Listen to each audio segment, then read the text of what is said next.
Welcome, everybody, to our webinar on stopping headaches forever. I know that sounds a little unbelievable. There are definitely people that have been struggling for so long, they can't even imagine what it would be like to not have headaches. In fact, I have some people, when I ask them about headaches, they say, oh, no, just the normal headaches. So for some people, headaches are just kind of an annoying thing. And for other people, it's debilitating. Like, get into a dark room, no stimulation. They literally lose a day of their life, which means they can't take care of their kids, they can't perform their jobs. So I kind of have a love-hate relationship with headaches and migraines, especially because we help so many people with it, but so many people struggle, and it really, really robs them of their quality of life that they really deserve to have. So tonight we are going to unpack this category, this topic of headaches. And I really want you to be action oriented with everything you're going to learn tonight. So I know that, I went to a conference just last week, and week before that, I was watching something online, taking notes, I'm reading. I have to be diligent when it's over to make sure that I implement what I learn. Like, it sounded good at the time, and next thing you know, a year, a month goes by, I'm like, oh yeah, there was something that was really good. What was that? And then I'm just back into my regular routine. So if you're a note taker, I want you to be taking notes, and I just want you to make a decision right now, even before you get what's useful for you, that there's going to be at least one thing that you're going to take away tonight, and you're going to promise yourself, for you or for the loved ones that you have that are struggling, that you're either going to share the information with somebody else, or you're going to implement and actually do one thing differently, and it'll just set you on a different trajectory. So I want to just also recognize that for some people, when they have headaches, sometimes the only escape is if they can just sleep. And then once they get to sleep, when they wake up on the other side, that many times they have some relief. And then there are other people where they can't sleep because of the headaches. And so next month, we actually are going to have a special webinar topic all about sleep. So if you have any interest in that, or you know anybody that struggles with sleep, not getting enough sleep can be one of the contributing factors to having headaches. And so we're going to unpack that topic. So I just wanted to let you know about that. And now I'm going to bring up the PowerPoint. So let me share my screen. All right, and here we go. And I'm just going to pop it into slideshow mode. Let's see, I have to move some things around in order to get to it. There we are. All right, from the beginning. And let's move this. Perfect. Hang on. And there we go. All right. So again, welcome everybody to our webinar on how to stop headaches forever. And again, a lot of people don't believe it, but really we want to get this right tonight because it is something that impacts so many people. And for some people, it's a one-off now and then, and other people are struggling every day with headaches. So, and it really goes across the whole span, affects both men and women, old and young. And so I just see it right across the whole span of people that I take care of. So in order to really understand how to stop headaches forever, we have to unpack this, and we have to understand what is causing them. And I'm going to be covering something that usually it's missed. They're either misled, that they don't understand that it's important to look here, or they just maybe nobody's even looking for it. So there are definitely things that will contribute and impact headaches, both for the good and for the bad. Some of you have figured out strategies that you can do that can try to minimize it when it does flare up. But there's one thing that actually controls the headaches, and that's what we're going to cover tonight. So let's jump right in. And again, if you really are wanting to know more about the whole idea of sleep, then and you want to make sure you get notified of this one, then please do just text us 802-985-9850. Just text sleep workshop, and then my team will make sure that you get notified for coming up. And then if you know anybody else that's struggling with it, just send a text to them, take a screenshot, just whatever you have to do so that people can get the information that they do need. All right, so let's jump right in here. So again, this is our topic, and people are struggling, and there's many ways that it shows up. So I have found that these are the three most common ones that I find. Whoops, let me just back up and get that right here. Okay. There we are. So people often complain of stress headaches, sinus headaches, and migraine headaches. Now we help people with all of these, but they are different in the way that we approach them. So some people say a headache is a headache, but no, it's not true. There's actually different qualities to it, and there's different types of causes to it. So we're going to unpack each one of these. And some people struggle from all of them. So they need to have many strategies that they need to apply. All right, and here we go. So here's one cause of headaches. The pain starts in my husband's low back. Then it travels up his spine to his neck.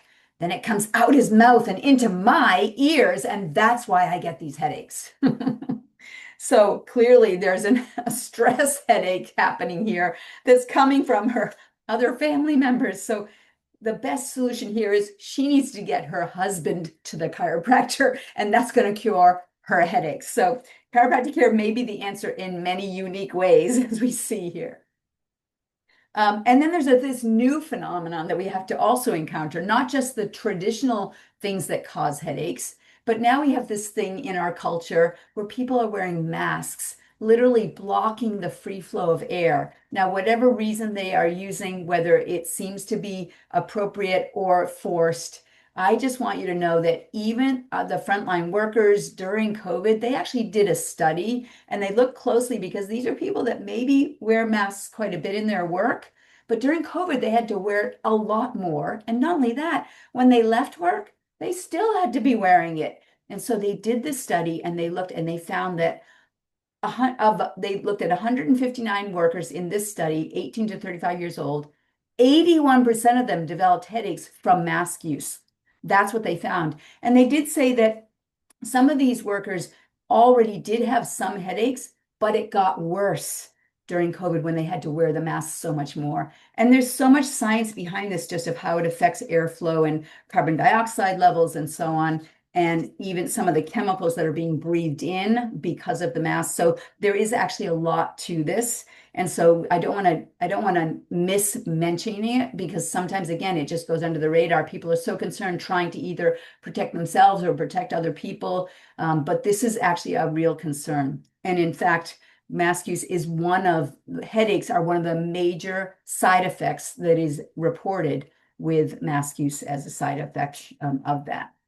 Now, anytime we have symptoms of any kind, we really want to look at this idea of, is that really the problem? Is the symptom that we're experiencing the problem? And so I'm going to cover some dangerous beliefs, because it can mislead people to look in the wrong direction when they really are looking for a resolution, not just a temporary fix. So this idea that headaches are the problem is dangerous, because then people are thinking, I just need to get rid of the headache. And many times, anytime you have a symptom, it's a body signal. It's a symptom that is a signal from your body that is communicating with you. It's trying to get a message to you, and it is just begging you to change something.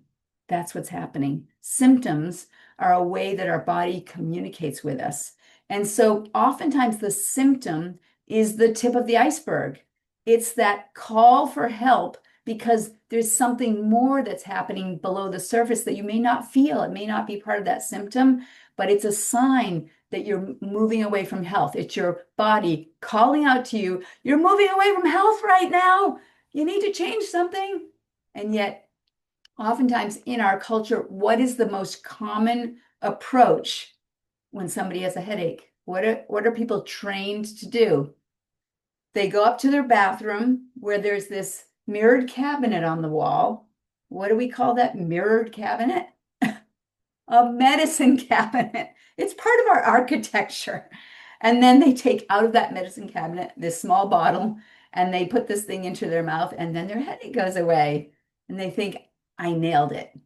But in the meantime, whatever caused that headache may actually still be present, because chances are the cause of that headache was not a deficiency of aspirin or a deficiency of Tylenol, ibuprofen, fill in the gaps. And then from there, it may be even more severe medications that they have to take it when those don't work anymore.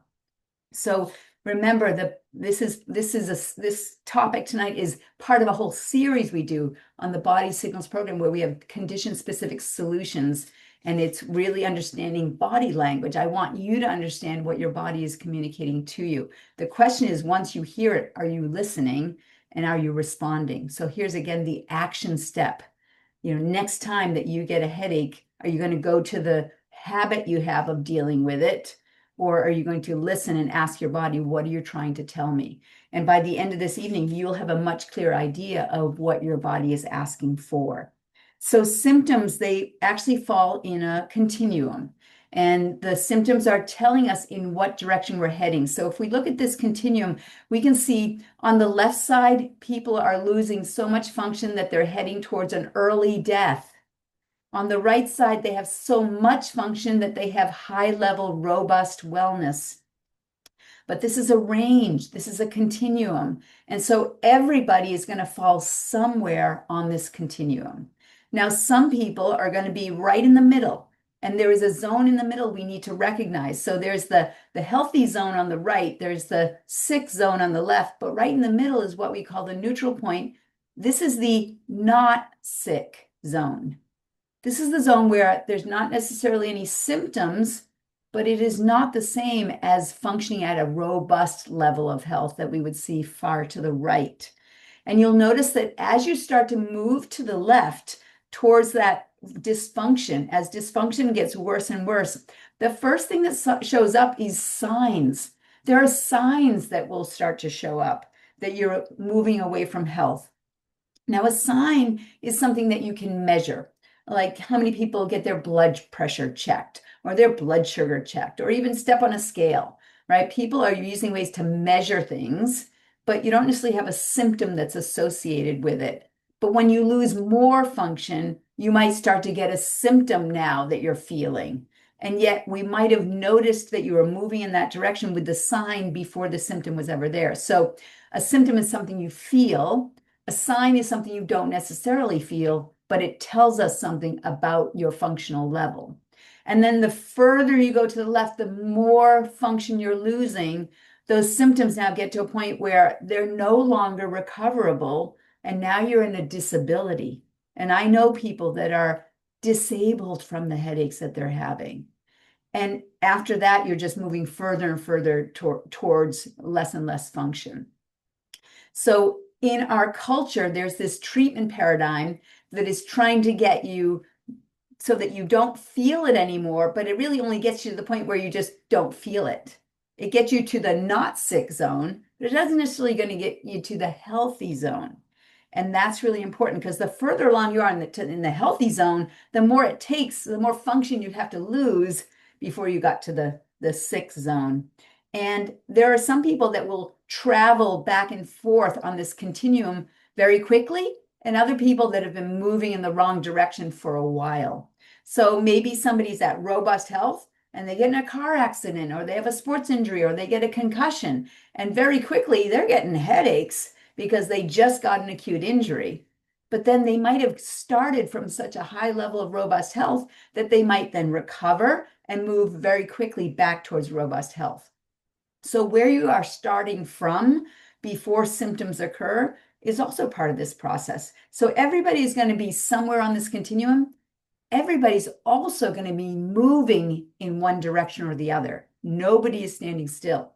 And the direction that you're moving is going to be the sum of the decisions and choices that you're making all day long.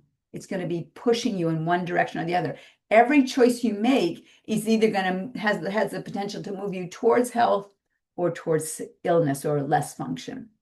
So all those decisions we make all day long, they really do matter. And so I wanted to just show you this illness wellness continuum so you start to position this idea of where do headaches fall here. Clearly, they are already in that symptom range where you've already actually lost quite a bit of function, and they're telling you that you are moving away from health. Now, when we think about what we feel, like feeling a headache, right? I want you to understand how the nervous system works when it comes to feeling things, feeling pain, and so on.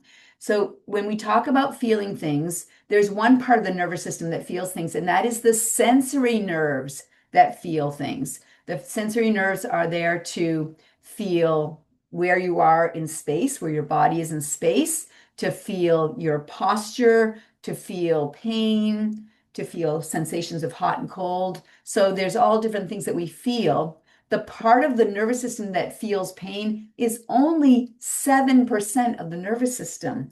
The other 93% of the nervous system doesn't feel things, it runs things. So the part that runs the muscles is the motor nerves.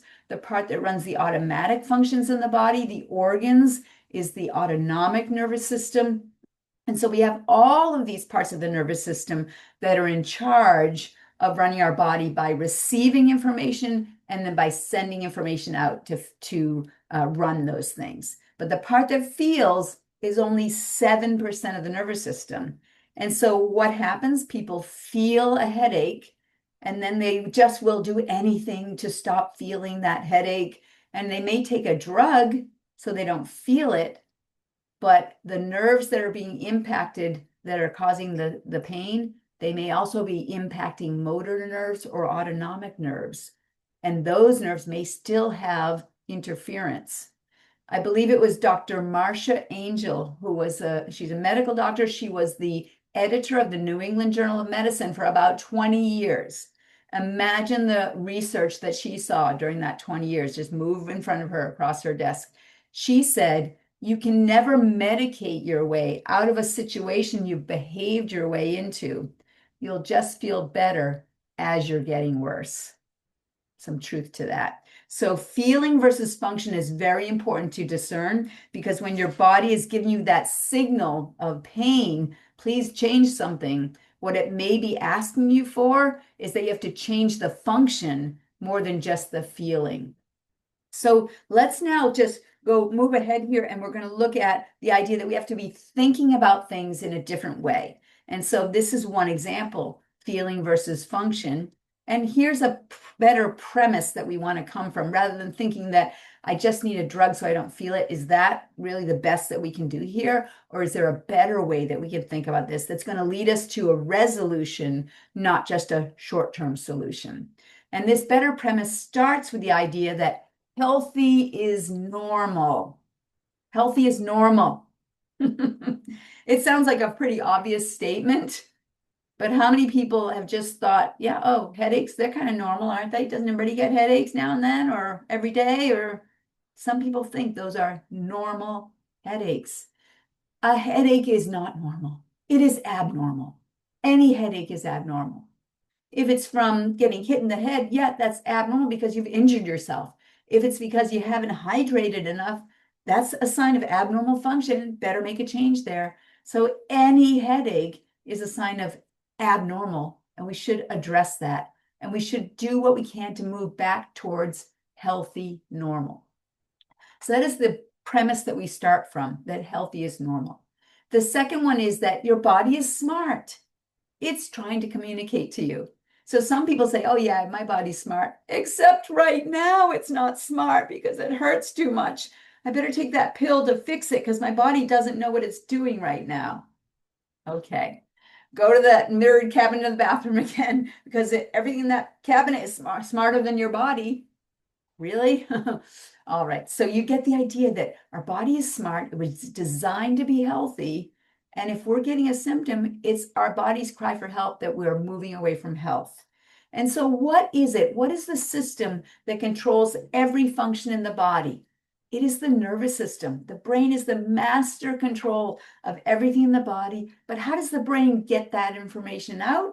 It has to go through the spine and through the nerves to go to every part of the body. We're going to unpack this in a little bit more detail, because this is where the resolution lies with getting rid of headaches forever. And then we have a nervous system that is so delicate, it's the only system in the body that is fully encased in a suit of armor that is fully encased in bone. So we have our skull that is the helmet that is protecting our brain. But then we have the spinal column, which is the suit of armor that protects our spinal cord.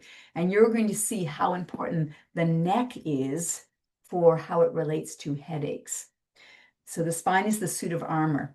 And modern life is so unnaturally stressful. We could not have engineered it more to lead us away from health than what we are doing right now. And it comes at us in 3 dimensions. It's coming at us from every angle. And so we're going to unpack that too. So knowing that modern life is so unnaturally stressful that we're overloaded all the time, what's the answer here? What can we do about this? Should we take the drugs?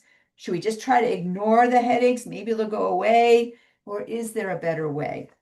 And people will ask me, Doc, my headache's really bad. Should I take aspirin? Should I take the gabapentin? Should I take and then, tryptophan? Like, okay, there's all kinds of things they're asking me. What about these supplements? What about this? What about that? And my answer is, what's your objective? What's your objective? Because I don't know the right answer for you.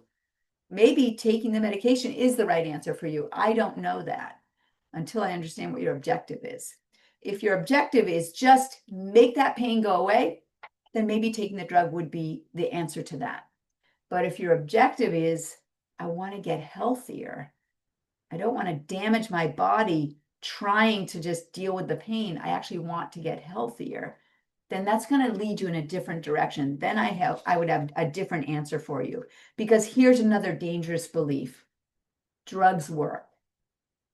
The reason why that's a dangerous belief is because they do. They will help to stop the pain. But if you start to rely on those medications as your solution, then you're now in that downward spiral that Dr. Marcia Angel talks about. And this is what the studies show us about the most common thing that people do when they have a headache. What do? They go to the NSAIDs, non-steroidal anti-inflammatory drugs, NSAIDs. These are the things that are like, the Aleve, the Advil, the Motrin, and so on. And they go to these things thinking that they're going to get that short-term relief. And because they are over-the-counter medications, many people think that they're safe. But I really do want you, next time you think about taking them, I want you to open up that box. I want you to read the package insert that actually goes through what all the side effects are and what the studies tell us. In fact, there is a study that shows that there's a lifetime limit to how many NSAID pills you actually can tolerate. And some of the things that are associated with taking too many NSAIDs, you have a lifetime limit. The study says that if you take, think about people that are taking 1 a day, right? That's 365 in a year. If you continue that for 3 years, you're already starting to hit that 1,000 lifetime limit where your incidence of kidney failure starts to go up. And if you take more than 5,000 in a lifetime, you have an 800% increase in the risk of kidney failure. And what are some of the other things that show up? Stomach bleeds, heart attack, stroke, AFib. Oh my gosh, there is such an increase of people with AFib. I mean, I remember when I was growing up, we never even heard that word.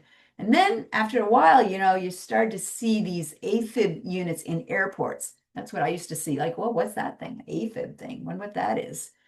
And now you see them everywhere. And I know so many people in my own family that are struggling with AFib. Why is that? I wonder if people have just not understood that just taking something that they think is harmless is actually setting them up. Increase in infertility and miscarriage. What young couples would not want to know that? 1 in 4 women are struggling with infertility. 1 in 4 right now, not even realizing that it could be being contributed to from their simple use of over-the-counter medications. Increase in hearing loss. People have allergic reactions. The liver is affected. And again, we talked about the kidney failure. In fact, there's even a study in I think it's New England Journal of Medicine that talked about a certain type of breast cancer increases simply with the use of NSAIDs. I mean, I know people that they keep in their desk drawer a bottle of NSAIDs that they just go to and they take them like candy. They rely on them to get through their day because of how much stress we have engineered into our lifestyles.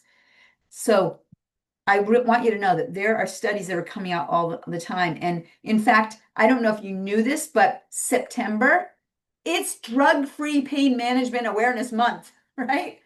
Every September, it's Drug-Free Pain Awareness Month. And so let's all get on board. This is a community event. Like, who do you know that's struggling with headache and is trying to manage it with drugs? And please share this with them, because using pain medications to manage headaches can be one of the gateways to leading to opioid use and the addictions that come from the use of opioids. And people are ending up homeless and on the streets because of opioid addictions that started with back pain or headaches. They were relying on the painkillers and then they had to go to worse drugs because those ones were not working anymore. And then they had the side effects from it and they had to get another drug and so on. So this is Drug-Free Pain Awareness Month. Please share this information with people that you know. So here's the big idea. If you're not experiencing the level of health that you want, which in this case is no headaches, right? Just freedom of headaches. If you're not experiencing that, there's only one thing that is causing that. There's only one thing, because healthy is normal. If you're not experiencing health, then there's only one thing that's wrong, and that something is interfering with that, because we're designed to be healthy. If you're not experiencing health, something's getting in the way. And there's only two things that can get in the way: toxicities or deficiencies, or both. So once we can reconcile what the toxicities and the deficiencies are, we can get people right back on the road to the level of health and function that they want. And so I say it's not a deficiency of Tylenol or NSAIDs or so on, right? That's not the cause of it. We want to look more closely at that. In fact, the NSAIDs may be bringing toxicities in that may relieve the headache, but are now causing more problems. So the big idea is, how do we identify and reconcile and remove the interference to allow the body, that smart body, to now get back to the function that it needs? So we have to understand the problem. So let's now unpack this and look at, in the way our modern world has been engineered, it's coming at us in three dimensions.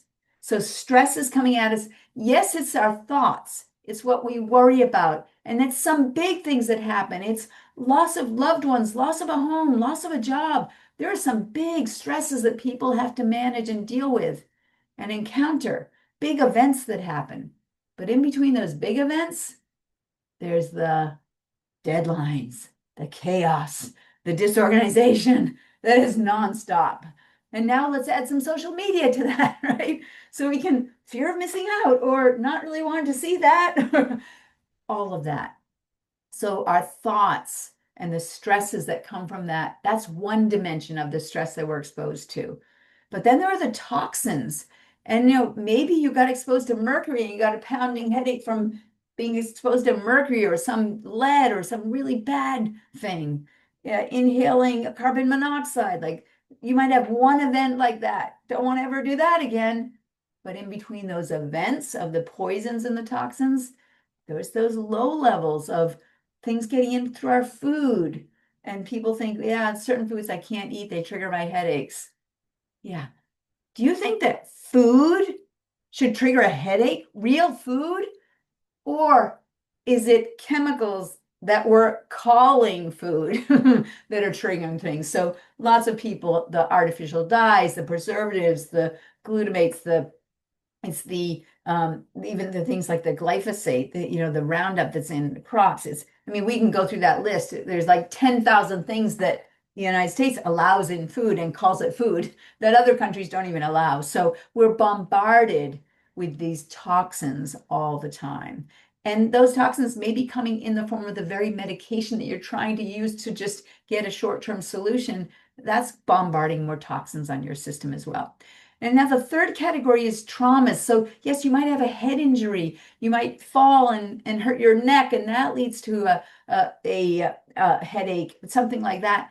But then in between those events, there's the bad habits, the poor posture, the use of devices that is affecting us. So we have these big macro traumas that occur where we injure ourselves.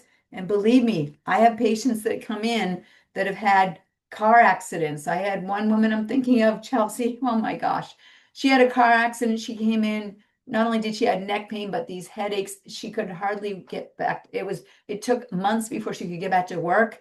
She finally gets back to work, and it's hard because it's still stressful, but we're helping her to get through it. She has another car accident. Then just as she's recovering from that one, she has a third car accident. Oh my gosh. And we were the ones that were there for her to just help her recover from that. I'm thinking of another child who, I think it was a gymnastics kind of situation where she fell on her head and she got a concussion. She couldn't even go to school because it was too much input that was just triggering, the concussion was triggering these headaches, massive headaches. And so we worked with her and we were able to get her to the point where she finally could get back to school, get back to her life. And then another woman who she was a young woman who is now working hard as a landscaper. But in her younger years, she was a cheerleader. Again, had like 3 concussions as a cheerleader. And now, even though she hadn't had a concussion, she just had these incredible headaches that would just take her out. But she was this no limit person, just wanted to go for it. And it was totally decimating her quality of life. We were able to get that relief that she needed and that function that came through the work that we did. So she was back in doing those adventurous things that she always loved to do. So we have the macro traumas that can occur, but most of the time, it's the micro traumas that are actually the problem. Like all these people, different ages, different genders, what are they all doing? Looking down. Posture, poor posture is a micro trauma. And it may be one of the most dangerous things that's affecting our culture that is going completely missed. People have normalized this, but it's getting people into trouble. So what do all these stresses lead to?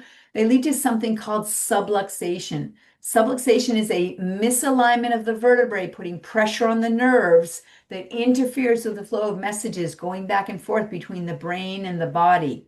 And so the first part of a subluxation is that there's going to be misalignment of the joint, whether that is from a jarring of the spine or from a chronic poor posture or chronic toxic stress or chronic mental emotional stress that we torque and we shoulders get tight and our body is tight and all those things are tugging on the joints in the spine, causing joint misalignment.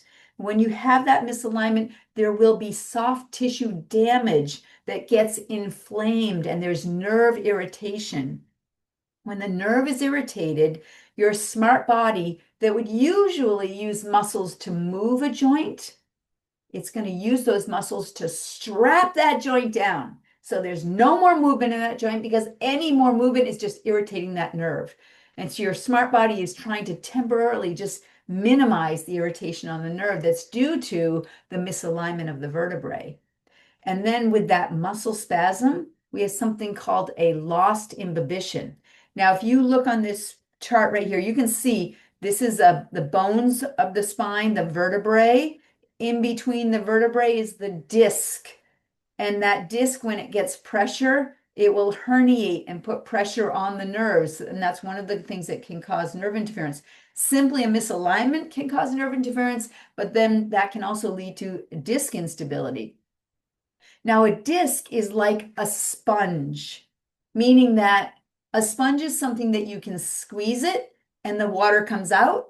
If you kept it squeezed, no water can come in until you release it, and then the sponge will suck water up. So a disc has very little blood supply, and it relies on this imbibition, which is squeezing down on it to get toxins out, and then releasing and sucking nutrients in. That's how a disc stays healthy. It requires movement. And so moving our spine keeps our discs healthy. But what happens if our smart body is trying to manage the nerve irritation and it straps that joint down so there's no more movement? Now there is no mechanism for toxins to get out, and there's no mechanism for nutrients to get in. And we start to see a deterioration in that disc. Now, the other thing that happens is anytime that we move our body, we are sending signals through something called the mechanoreceptors that are in a joint that are telling a signal to the brain that movement is happening.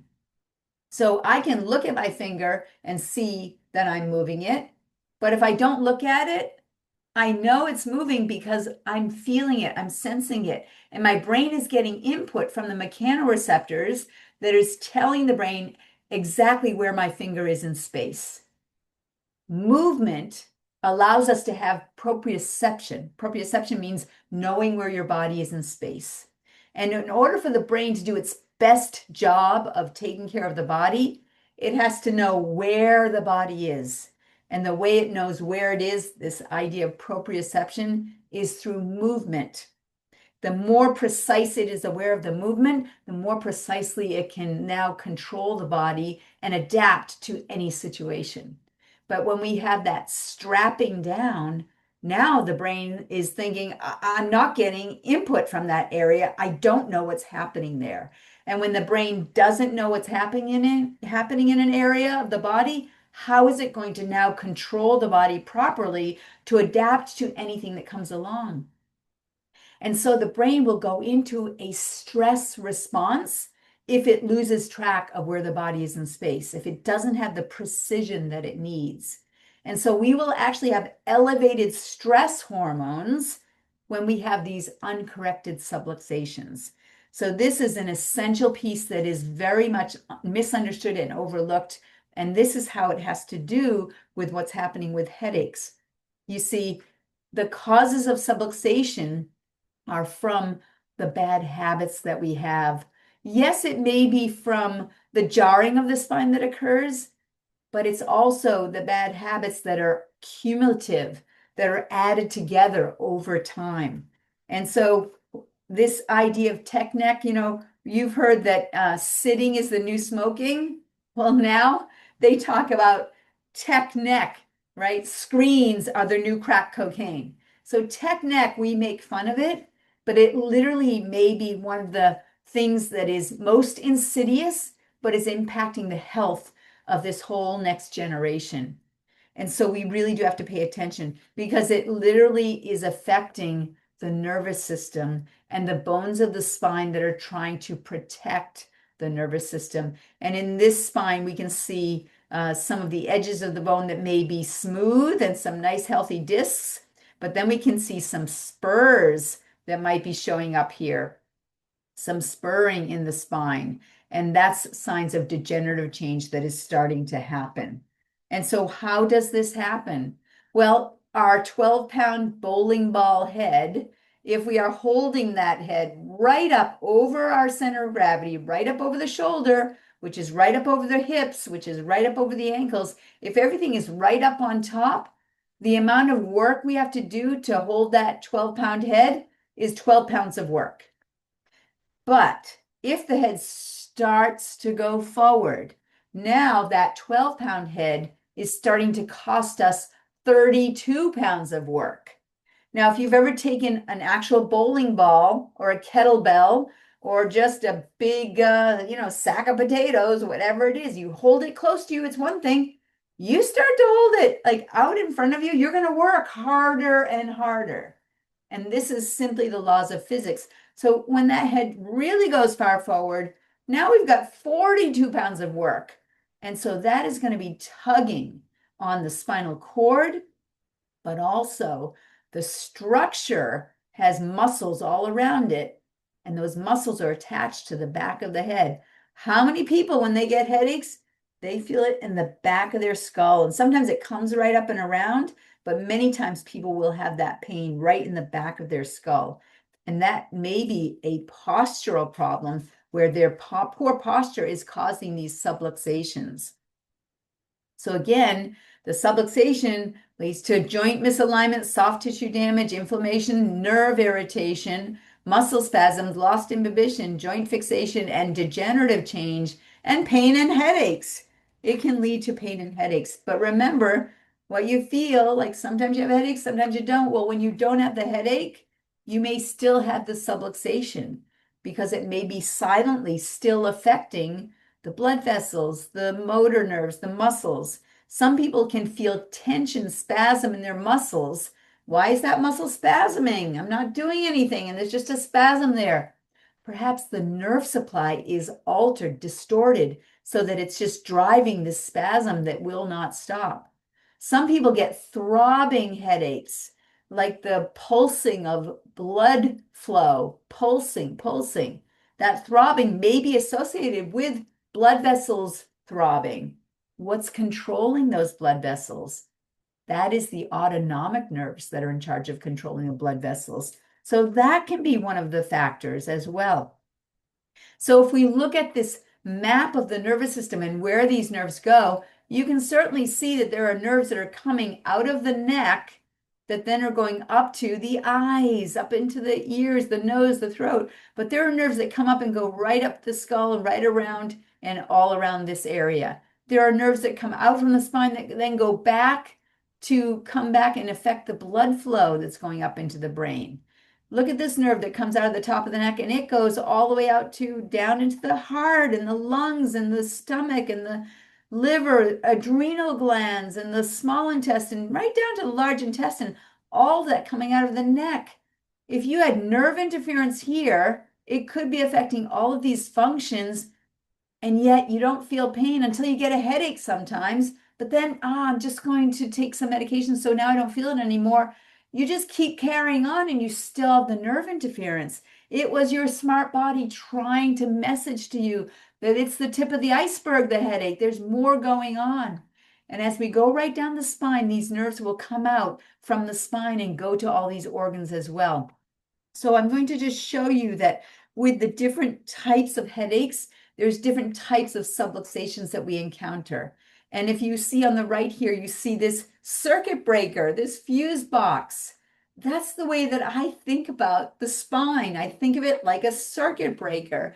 And we know that oftentimes the circuit breaker, it's labeled what rooms in the house those wires go to. So when the circuit blows, oh, up in the bathroom, there's no electricity. Let me go down and, oh, there it is. I got to flip that circuit. We know what room in the house it goes to. So I know what that map of the nervous system is. I know where those nerves go. And so I know how it can affect function.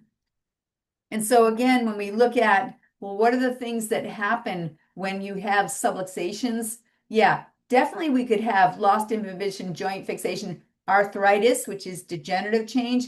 But sometimes people will have shoulder, arm, and elbow trouble. Sometimes people that have headaches, they also have that trapped tightness in those muscles in the shoulders. Sometimes they'll have carpal tunnel and wrist problems or hand problems, but certainly headaches is another part of those subluxations that we often find right up in the neck. And when we do have those subluxations, over time, if they go uncorrected, that is where they're then starting to cause the degenerative change in the spine. So again, we may have a healthy disc and healthy bones, but if they're misaligned and we start to get jamming in the spine, then it starts to lead to this degenerative change. And then it can get to the point where it is no longer correctable. So the sooner that we can catch it and move it back into proper alignment, get the give back in the spine, the more likely it is that we can help. Now let's unpack each type of subluxation and each type of headache that seems to correlate with it. So for stress headaches, the most common parts of the spine that we see associated with stress headaches for their subluxations are right here in the top of the spine. So it's going to be up in the very top of the neck, the C1 area, but also right through the spine. Any one of these cervical vertebrae can be involved when there are stress headaches. But we also find the upper back.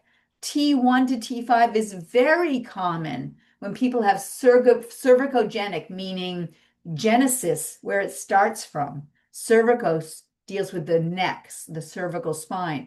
So cervicogenic headaches are oftentimes stress headaches that are coming from the neck, but you feel the pain up in the head. And oftentimes the stress headaches the muscles right here along the back of the neck, they attach to the base of the head, and then they come right down and they attach to the upper thoracic spine. So oftentimes this is actually a physical component where people have poor posture. And the poor posture means that those muscles now have to tug on the base of the skull. And then that leads to the tension headache. So it's that bowling ball head that's gone too far forward, and it just overloads these areas. When we think of sinus headaches, I don't know how many of you struggle with sinus headaches, but the first thing we want to think about is what controls the sinuses. So this can be anything from things that are triggering an allergic reaction or something like that, or it can be an infection in the sinuses that is building up the pressure. In either case, we want to look at what parts of the nervous system are in charge of those things. So sinus headaches, we usually are going to find that C2 area is a very common one. That's the second cervical vertebra. And sometimes people will feel rotation. So if you put your hands right on the back of your neck, if you go to the back of your skull and you go down your spine, the first bump that you feel sticking out right below your skull, that's the C2 spinous process.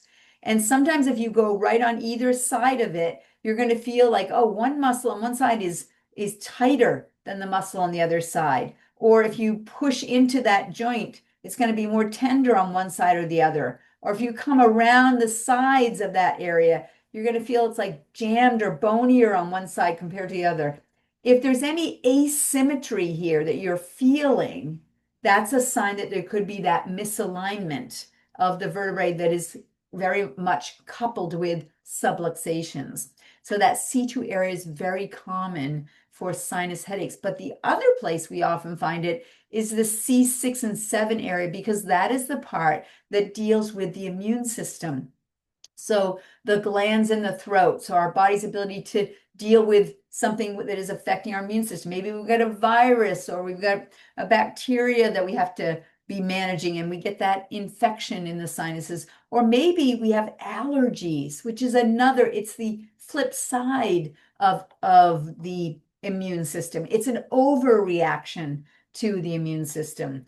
And so that when we have allergies, again, sometimes people, it's affecting their sinuses. And this time of the year, fall, it's a big one for some people, that they're having an abnormal response to the environment. The allergy is not caused by the pollen. That's the trigger, because your body is not responding readily and appropriately to something that should be inert.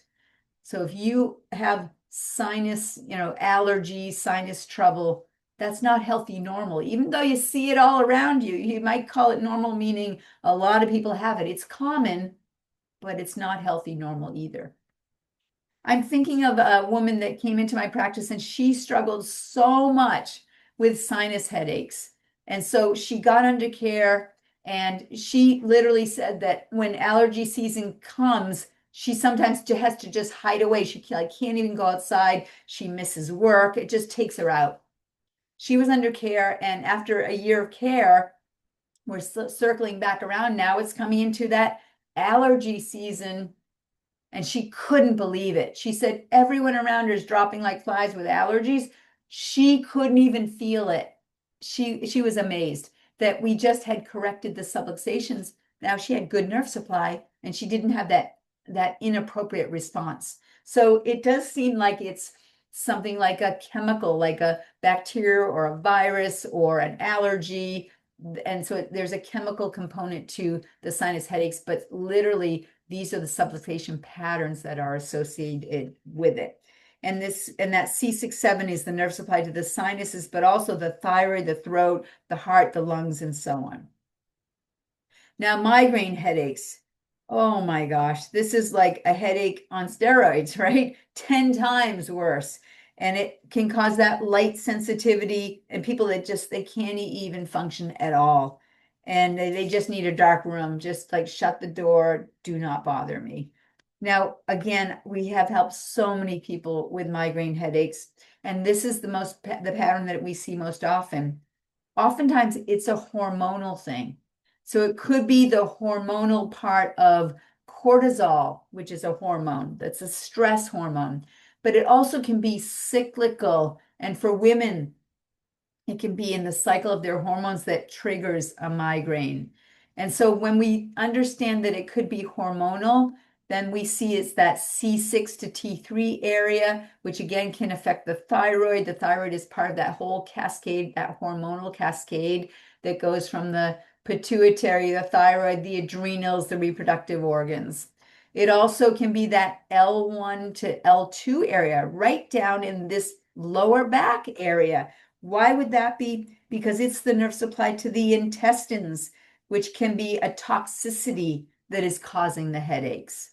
So again, there can be a hormonal component to it, as well as the digestive enzymes, the digestive chemicals that we need to be working.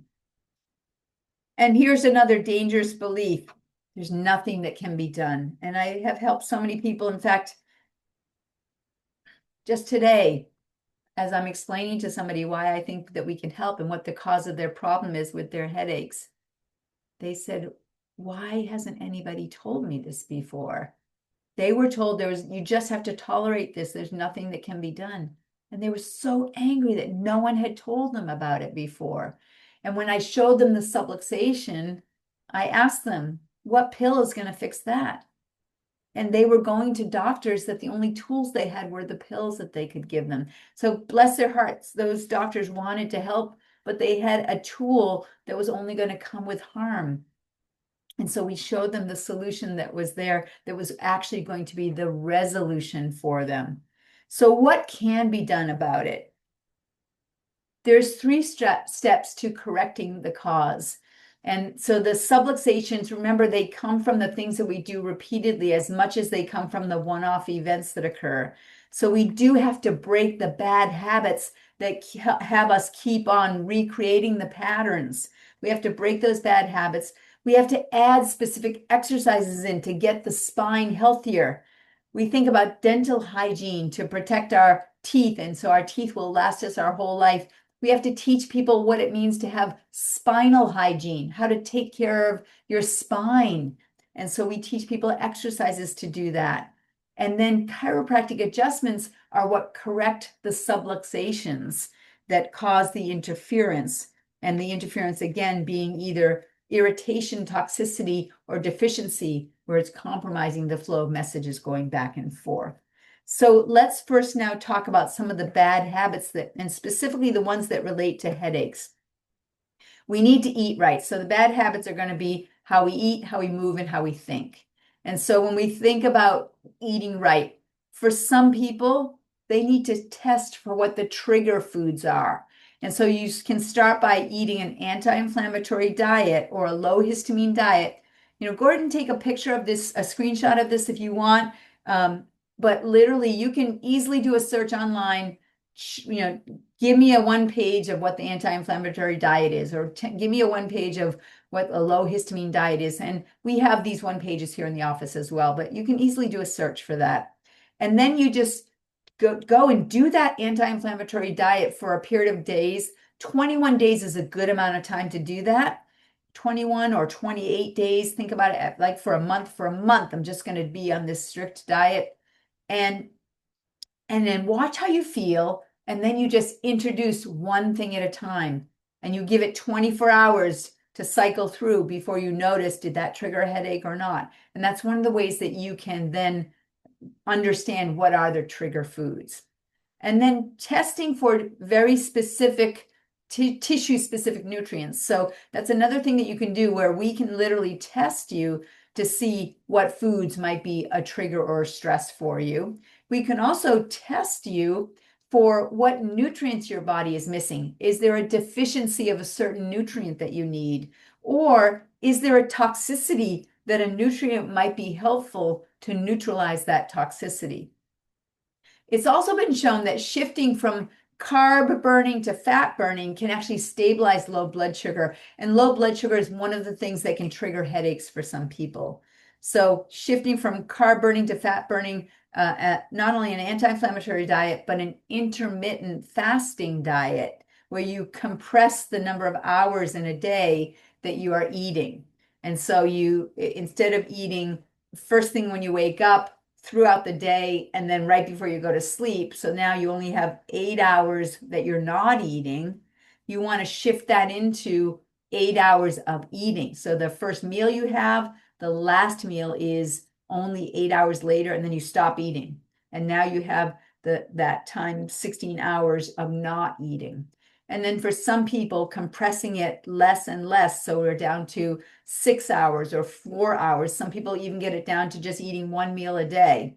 And that's a process over time. But when you are doing that, you're starting to shift your body from being burning carbs, where we need to refuel every 2 hours, refuel every 2 hours, because we'll burn through those carbs and then we need that fuel again. When you're a fat burner, you have this sustained energy because you always have some fat in your body that is available for you to burn. And carbs, when you burn them for fuel, they're kind of like a wood stove where you better have a flue to move that smoke out of the house. If you don't have that flue and you light a wood fire in your house and billowing smoke comes up, that's not good. But how is it that you could actually turn on a propane stove and no smoke at all comes out of that? Because propane burns very cleanly. Fat burns clean, carbs burn dirty. And so when you're in a carb burning mode, you're creating more toxins that the body has to then deal with. So it's not just stabilizing the low blood sugar, but also minimizing the amount of stress on your body. We also want to look at the immune system and hydration. So simply being dehydrated, think about it. Every process in your body requires water, requires hydration in order to have that process. Water is a carrier in the body. Think of your blood, right? It has water. And so if we are dehydrated, the body has to think of some way of moving things around. And so it will create a plan B, which is mucus.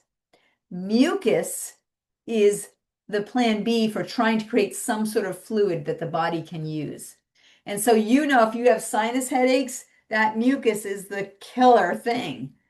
If you stay hydrated, you will have less mucus because you're not putting demand on your body where it has to go to that plan B. So that's a really important one, staying well hydrated if you suffer from sinus headaches. We also want to support that endocrine system if you have migraines. So we do want to take a look at, are all those endocrine organs being supported, both through the subluxations being corrected, but when we're talking about eating, organ meats are a fantastic way to support the endocrine system. All hormones require fat to make them. And so if you're thinking a low-fat diet is the way to go, you very well may be setting yourself up for pushing migraines. Some people may have high levels of heavy metals, and that is the toxicity that needs to be addressed. So possibly a heavy metal detox might be what you need.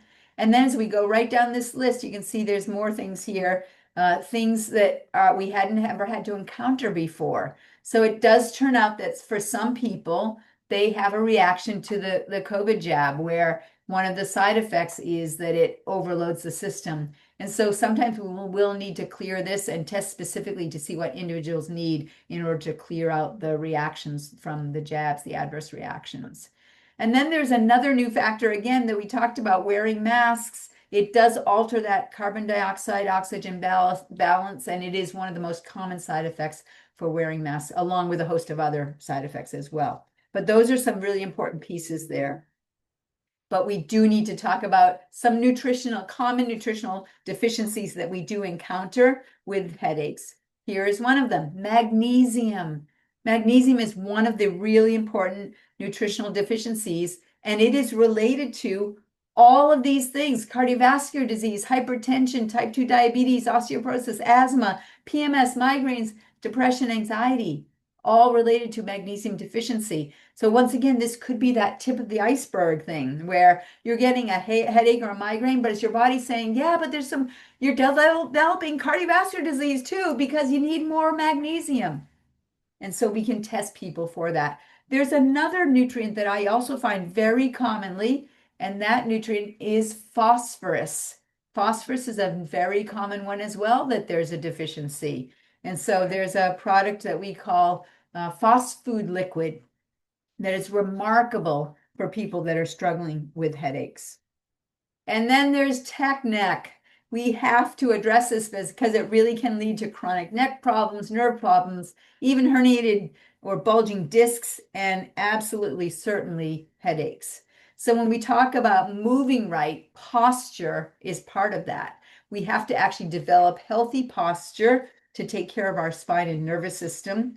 But we also do find the studies show that burst exertion exercise, panting and sweating exercise, once your system is stabilized, is one of those things also that can really combat headaches. And so we do coach people on the best way to start to introduce that burst exertion exercise. And when I say burst exertion, some people know it as high intensity interval training, but basically it's like when you play tag as a kid, run, run, run, get all out of breath, and then pause and calm down and just wait and hide and catch your breath, and then run, run, run again. So that is that burst exertion type of exercise. Now, there is a posture exercise I want to introduce to you, and we call it the life extension exercises. It has an acronym that we use, which is YWLT. And we use the phrase, you will love this. YWLT, to remember what are the positions that we do for this life extension exercise. So if you want to take a screenshot of this again, so you're going to remember how to do it, you want to spend 20 seconds in each position. Use one round for every 2 hours that you're sitting. So if you are in any kind of a desk job or where you're sitting a lot, again, every 2 hours that you're sitting, you want to stand up and do this, the life extension exercises. And you can do it if you're seated, if you really can't. So if you're on one of those long plane rides where you're strapped in and you can't get out of your seat, then you might bother the people around you, but you can go a little narrower when you're up at the top part. But there's a couple parts that you just can't do in that seat. So you do have to get up. So here's how you do it. YWLT, the Y, you're actually going to be really straightening your fingers and stretching your fingers up. I'm out of the screen here, but you want to stretch your fingers up as far as you can, like they're right up to the sky. And you do want to be apart a bit, so you're not right up next to your ears. You are in that Y position, right? Remember that YMCA, right? Remember that? So you're in that Y position. Now, also, I want you to try and get the arms right up next to your ears, not out in front of where your ears are. So if you don't have any shoulder trouble, you want them right up. That's right. Now you're going to stretch the fingers as far as you can away from you, and you want to take 20 seconds or so. So you're going to take a few breaths in and out in order to achieve that 20 seconds. The second position is W. You're going to take your elbows and you're going to try and push them into your back pockets. So right behind you into your back pockets. Try to get those elbows right into the back pockets. You're going to feel your scapula, your wing bones in the back, pinching together, working. That's the right way to do this for the W part. And again, a few breaths as you do it. Now the L is where you're going to bend your elbow out to the side so it's in an L shape. The elbow is in an L shape. And you're going to do that on either side. And the key here is you want the elbows, the arms spread out with your hands going as far back as you can. And even to the point where if you're looking straight ahead out onto the horizon, and if you wiggle your fingers, you can't see them because it's stretched so far back. And your scapula are going to be working right now. You might even start to feel a little burn there, knowing that you're working. And finally, the T. The T is where you're stretching your arms just straight out to the side. Again, stretching the fingers out as wide as you can. And you're going to do that again for about 20 seconds in each position. YWLT. Now we brush our teeth twice a day to help our teeth last a really long time. The life extension exercises will help your spine last a really long time. So take that as seriously as brushing your teeth. If you brush your teeth twice a day, you want to get at least twice a day the life extension exercises. I actually do them when I'm brushing my teeth. You just link it to a habit that you're already doing, and then you're going to get it done. I like to stand on one leg when I'm brushing my teeth too, do a little balance exercise. So I look pretty funny when I'm brushing my teeth, doing the life extension and on one leg at times. Okay, what else? Think right. So now we have to think about, so it's how you eat, how you move, and how you think. So when we talk about how you think, there is a technique called EFT, Emotional Freedom Technique. Again, you can do a search and learn what those points are. I have a workshop that I teach on that as well. If you want a link to that recording of that workshop, just let us know. But that's a great technique to just turn the stress switch off in 30 seconds, just by tapping on the endpoints of acupuncture meridians. I love that technique, Emotional Freedom Technique, EFT. Now, another thing that can help us in thinking right is if we're thinking stressful thoughts, we can use some adaptogenic herbs. If we've got a lot going on and a lot of pressure on us, and we can't just get out of those stressful thoughts, adaptogenic herbs can help with that. So especially if you struggle with stress headaches, the adaptogenic herbs can be very useful. So ashwagandha is an adaptogenic herb. Kava is, and even CBD. Many people feel some relief with CBD because it's acting in an adaptogenic way, just getting us into more of a calming state. And adaptogenic means that if we're low energy, it can bring us energy. And if we're too high energy, it brings us down. So it optimizes our energy levels. Rest. Rest is going to help us with how we're thinking. Rest, it's my Achilles heel. It's the one that I have to work on the most myself. So sleep and downtime. Downtime is also rest. It's important. And even recreation and chilling out and relaxing, it actually counts. It's important. And so we want to just schedule that into our lives rather than just hoping that there's some time left over for it.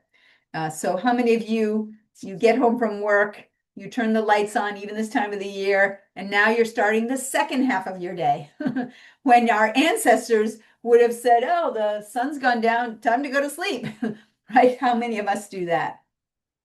So we need to make those changes. And so how would you know if you had a subluxation? It's a really important question to ask. Like if someone talked about cavities in your teeth, how would you know if you had a cavity? A lot of people might say, well, it would hurt. Well, how many times do you go to the dentist and they're the first ones to find that cavity long before you even felt anything? In fact, by the time you're feeling it, how long has that cavity been there? It's the same thing is true with subluxations. Subluxations usually are silent. You don't feel them. So we have to use objective tests to identify the presence of the subluxation. So the criteria that we use here in the office, we'll use instrumentation where we're actually measuring what's happening in the nervous system, measuring where the nerve interference is. It's instrumentation, it's technology that the astronauts use to measure their health.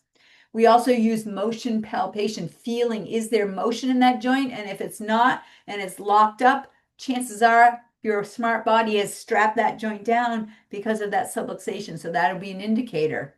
And static palpation, just is there misalignment there? Put your hands on your own neck. Do you feel asymmetry here where it's sticking out on one side than the other, or the muscle is tighter on one side than the other?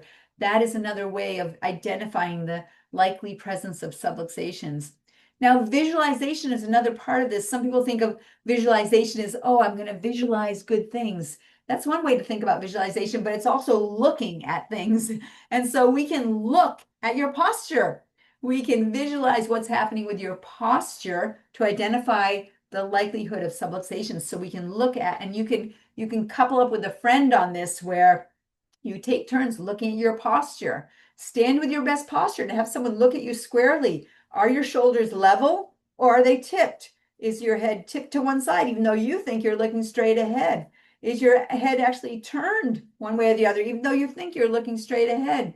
And then from the side, is the center of the head over the center of the shoulder, which is over the center of your hips, which is over the center of your heels? Or are you leaning forward like the lady on the mast of a ship, out in front of a ship? Like, are you leaning way forward, right? A masthead. Yeah, masthead is going to be a subluxation head. That's what it's going to be. So using that as a way of visualizing what's happening with the posture. And then we can use x-rays, and x-rays certainly will help us look under the hood, look inside at the structure. If we do see that there's degenerative change there, it helps us to detect the aging of how long the subluxation has been there. The way we look at the rings of a tree, how long has that tree been growing for? When we see subluxations, it shows us how long we've had those uncorrected subluxations for. So it's not normal aging, but it is how long you had the uncorrected subluxations. And then all of this is cumulative. The subluxations are cumulative, taking you into a downward spiral, but doing these things of correcting the cause, breaking the bad habits, adding the exercises, getting the chiropractic adjustments, that has a cumulative upward spiral. And that actually helps us that's our best way of actually getting to the underlying cause of headaches for so many people. So if you don't know whether or not you have subluxations, then you need to get checked. I mean, how many of you are getting your blood pressure checked or getting your cholesterol checked or even stepping on a scale to check on your weight? What is it that controls your blood pressure? What controls everything in your body? The nervous system. And so it's important that you check your nervous system to know whether or not you are adapting to the stresses or whether they have caused subluxations that have gone undetected and are not being addressed and corrected. And another dangerous belief is, oh, by the way, if you don't know whether you have subluxations, if you're in our practice already, you know, you can trust we are checking that. But if you are not in the practice, then please feel free to send us a text that just says headache to our number 985-9850 here in Vermont, 802. And just send that text and my team will reach right out to you and we'll get you scheduled. We can either just set up a consultation, a 10-minute talk where I can just get to know what's going on. There's no charge for that. We'd love to see if we can help. But we also have some online specials at times where we have specials for new patients. So definitely get in touch with us. Let us know if we can help. We'd love to see if we can. And please share this with other folks too, if you know others that are struggling with headaches. And here's this last dangerous belief we want to talk about. Oh, your problems will just go away if you ignore them. Yeah, how well does that work, right? What actually happens to a problem if you try ignoring it? It just gets more complex, more expensive, and harder to fix. So some people are told there's nothing that can be done, and some people are just hoping that it's going to go away. Please don't use that as a strategy because it can lead to trouble where you get to the point where it's no longer correctable. And I don't want that to happen to anybody that I know. So thank you so much for your time and attention. I appreciate you all for spending the time with me. Please think about what your action step is and how you're going to even share it with other people so that maybe you can actually help them as well. All right. Thank you. Thank you, Heather. You're so welcome. And if you have any other questions, I've stopped the recording and I'm happy to answer any other questions for you. I'll see you tomorrow. I have a list of questions. Okay, great. We'll answer them tomorrow. And if not, we'll set up a time that we can. Sounds good. Thank you so much. Enjoy your evening. Thank you. Thank you. Thanks, Sarah. Bye-bye. Bye.